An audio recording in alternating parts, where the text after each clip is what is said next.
The member for Port Adelaide. Thank you, Mr Speaker. My question is to the Prime Minister.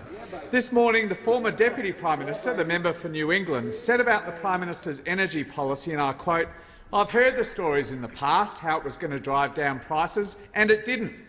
Why should Australians believe promises from this Liberal National Government when even the former Deputy Prime Minister has confirmed the government lied on power bills before?"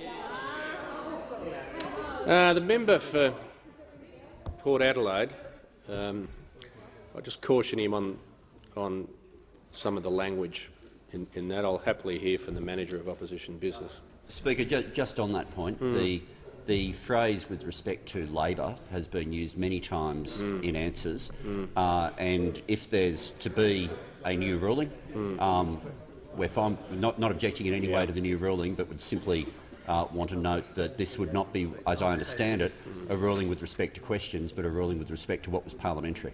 Yeah, okay. I'm just going to call the minister, and I thank the Manager of Opposition Business. I said the Minister for the Environment and Energy. Oh.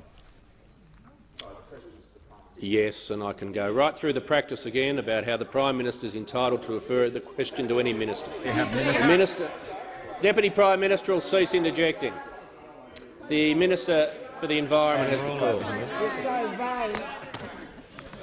You probably think this Parliament's about you. You can't see what's going on. Minister has the call.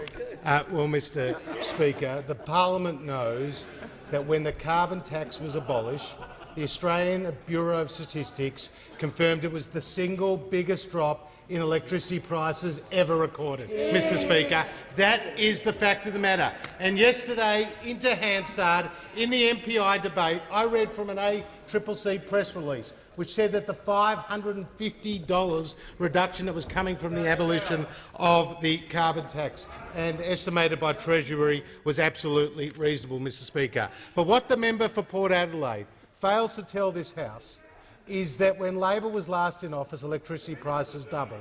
They went up each and every year.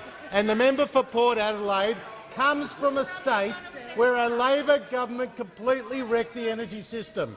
And South Australia was left with the highest prices in the country, Mr Speaker. And in the member for Port Adelaide's own electorate, companies had lost their power and lost jobs and lost millions of dollars as a result. And what did the member for Port Adelaide call it? He called it a hiccup, Mr Speaker.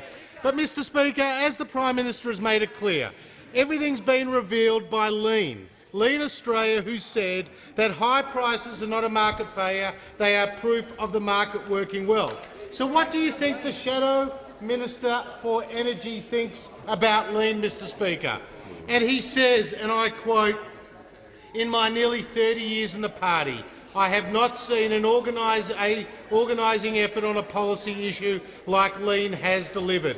It was phenomenal. It gave Bill and I and the rest of the Shadow Cabinet the assurance that the party was behind us as we stepped out to lead on climate change." So, Mr Speaker, Lean speaks for the Labor Party. Lean directs the Shadow Minister.